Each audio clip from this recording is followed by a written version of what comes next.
Hey guys, Mr. Happy here, and I'm here with a lore video. A lot of people have been asking me to do a video about the events leading up to A Realm Reborn, so I figured, why not? This is going to be a video primarily talking about what has led up to the 7th Umbral era. Now there's a few other details I want to go over, such as what an Astral era is and what an Umbral era is, but we're going to go over those very quickly and just try and get through the details that are really important here.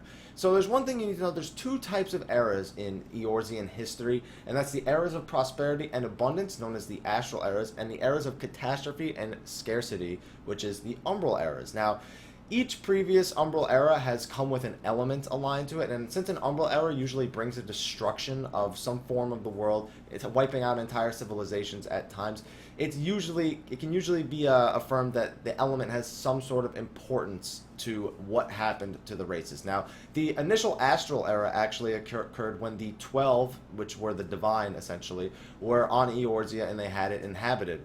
Now, it's funny to note, and it's interesting to note actually, that the first Umbral era, the Wind Umbral era, was actually caused by the 12 simply leaving Eorzea and the beginning of men's age, simply meaning that when men took over the world itself, that was an era of catastrophe and scarcity, which kind of goes to an ode to some people's views on the world today here on Earth. Now, there are 5 other Umbral eras other than the first one before the 7th one. It goes all the way up to the 6th, obviously. And their elemental affinities, starting from the first, are wind, lightning, fire, earth, ice, and water. One for each of the 6 elements. Now, as we know, wind was caused by the 12 leaving Eorzea in the beginning of men's age. But we don't really know too much about the rest of them outside of the 4th. The 4th we have very few details on. The 4th, all we know is that the Allagan civilizations were destroyed, and this is likely when Bahamut was captured inside of Dalamud. Dalamud being the giant moon in the sky that was available in 1.0. We'll go over a little bit more of those details later. Now, we know that the 5th Umbral era was the Ice Umbral era, and essentially it was when the seas around Eorzea froze, and it actually is what allowed the ancestors of the Makotes to make it onto Eorzea, and that is how they inhabit the world today. It was due to that Umbral era. So there can be some good that comes from Umbral eras, and we can assume that that was what led into the 6th Astral era, was new life coming to Eorzea. And finally, the 6th Umbral era was a time of severe flooding. A lot of people seem to think that it's in direct affiliation to the ice from the 5th Umbral era melting and then causing the 6th one many, many years later. But no way of knowing that for sure. That's just some speculation to throw in there that hopefully you guys can enjoy. Now, because all 6 of the elements had already experienced Umbral eras, it was safe to assume from the people in Eorzea that a 7th Umbral era would not occur, and that the cycles were done, and that only times of abundance and prosperity were ahead of them. However, not exactly how it ended up happening. Since the last Umbral era was 1,500 years ago, people had pretty much discarded it as being a possibility until a new verse had appeared in the Divine Chronicles, the 7th verse, which spoke of the moon, which would eventually come to be Dalamud.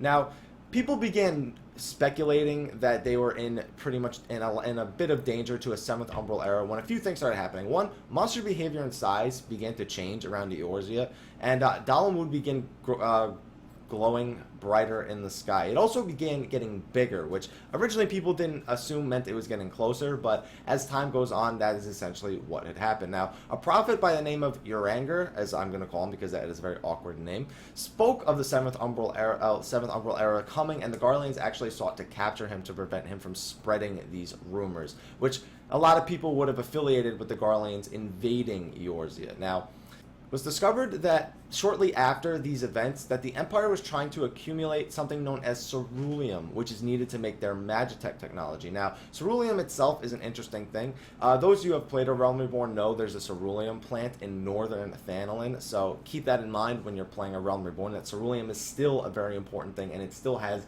drastic effects on the world.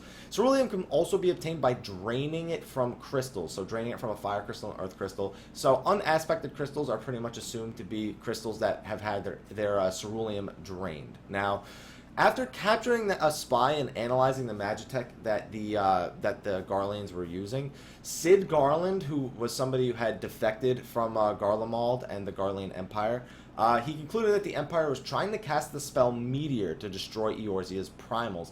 Now, the reason why they want to destroy the primals is because the Garleans had dealt with the primals shortly after invading Alamigo, which was another city-state that no longer exists, that was destroyed 20 years ago to the day in A Realm Reborn, and he feared their power. Now, Gaius Van Baelsar himself was against the use of Meteor, however, Nael Van Darnus decided to go through with it. So even though there's some conflict, and Nael Van Darnus essentially took over in terms of his plans for Meteor itself.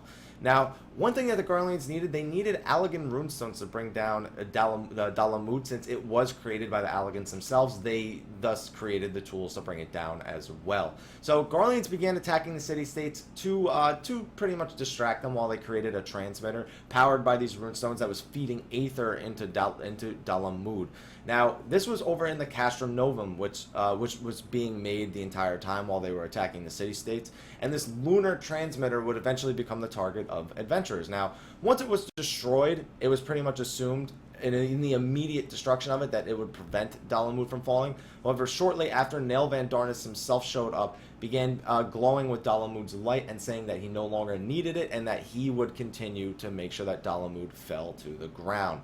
Now, after he disappeared there, he eventually went hiding into the floating island known as Riven Road, which gave off a similar light to that of the lunar transmitter, and he began to call down lunar fragments to destroy Eorzean forces. It wasn't until adventurers traveled here to deal with him with the help of Sid Garland and his airship that eventually they were able to stop this from happening. However, after defeating Nael Van Darnus, pretty much gives his soul away to Dalamud. He becomes Nael Deuce Darnus, bathes in its power, and basically loses all of his sanity, before being defeated again by the very same adventurers who had just defeated him as Nael Van Darnus.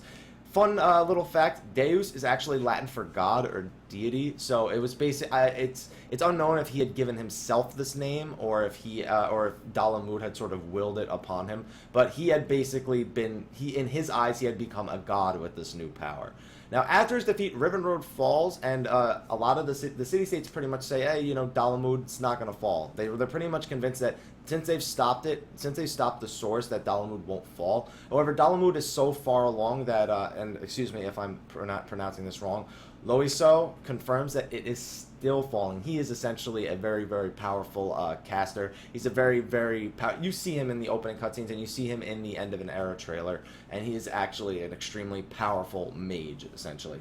Now, Loiso comes up with a plan to pray to the 12, the divine who flourished in the first Astral Era, and this is essentially so they can protect the world from Dalamud. He's hoping that the 12 can somehow stop it. Now, ironically, this puts a strain on the land similar to that of summoning primals, as it disrupts the aetheric balance. So even though the players were destroying the primals to prevent the aether from sort of spurting out and being disrupted, this in itself will have that similar effect on the world. Now, during the pilgrimage, Gaius Van Baelsar appears again and lets them know that Nael's followers are still in Mordona and are planning to launch an attack on the city-states. He also doesn't want Dalamud to actually fall, so he hopes that the adventurers can come up with a way to prevent its falling, so that way he actually has something worth conquering. He doesn't want it for their keepsake. He just wants to have something to actually conquer later.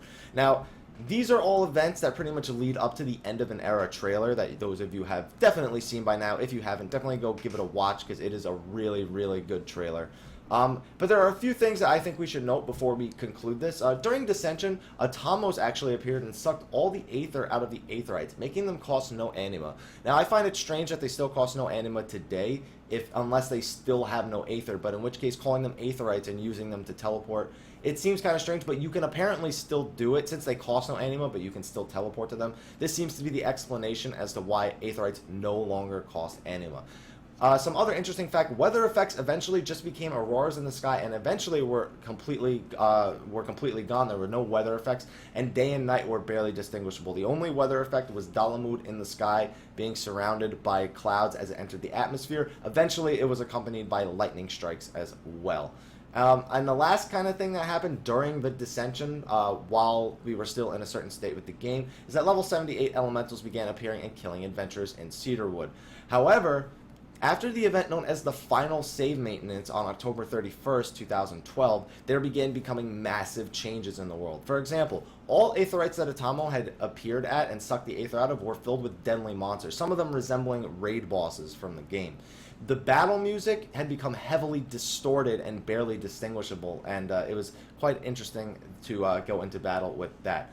Buffaloes and chimeras began appearing in herds in Thanalan, and just after that, super powerful monsters began spawning in the towns themselves, while no monsters spawned in Mordona trying to flee the impact of Dalamud. So essentially, Dalamud was willing out all these strong monsters, including clones of Nail Dus Darnus himself and Nail Van Darnus. A lot of other very common raid bosses and enemies in the game began appearing and destroying everything. Even such crazy effects as relic weapons being found in the inn rooms were happening. Essentially, the entire world was going into chaos up until the end of an era trailer that aired on November 11th. So when that all ended and it was all said and done, we now are here 5 years later in A Realm Reborn, and these events will be somewhat explained, but these are the events that led up to A Realm Reborn to describe how it would eventually have its world changed, how the lore would change, how everything would update, and how the people are still trying to cope with the 7th Umbral era. So keep in mind, guys, Bahamut, go watch the end of the era trailer because he is going to blow your mind away. Hopefully you enjoyed this video. If you did, please like, favorite, subscribe, and share. Also follow me on Facebook and Twitter. Twitch also if you would like to watch me stream a couple of RPGs here and again. Also, if you would like to donate to help ensure that I can keep putting out these videos for you guys, there's a donate link in the description below. We would really appreciate that. And also feel free to donate to the Save the Children Foundation as well. It's a charity foundation I work with and donate to occasionally. Would really appreciate that also. Anyway, guys, hope you enjoyed it. Until next time, take care.